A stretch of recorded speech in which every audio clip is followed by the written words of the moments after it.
好，衛福部發布上新的統計，114年通報家庭暴力是有19萬外件，5冬來增加27%。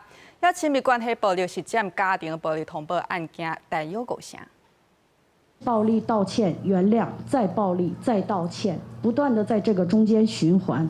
親密關係當中的暴力，常常讓受害者看不清家己安全的界線。家庭暴力防治法施行到達28年，衛福部公布上新的數據，家庭暴力通報的案件，對111年14萬外件，到114年增加到19萬外件，增加超過27%。通報案件當中，親密關係暴力大約佔5成。衛福部也希望社會大眾對親密關係暴力有更較濟認識，甲提高警戒。去年有24件重大的親密關係暴力事件哦，那這其中有一半以上54%過往雙方都沒有任何的通報記錄。第一名就是分手、離婚跟感情的因素哦，佔了50%。並團呼籲情感的教育愛自細漢就開始，讓囡仔知影安怎正確的面對，讓人拒絕的失落感。伊也提醒講，一段關係的結束，真有可能是危險的開始。有醫師也分享講，在親密關係當中，若是對方有出現情緒熱戀，想要控制一切，真高溫度等等，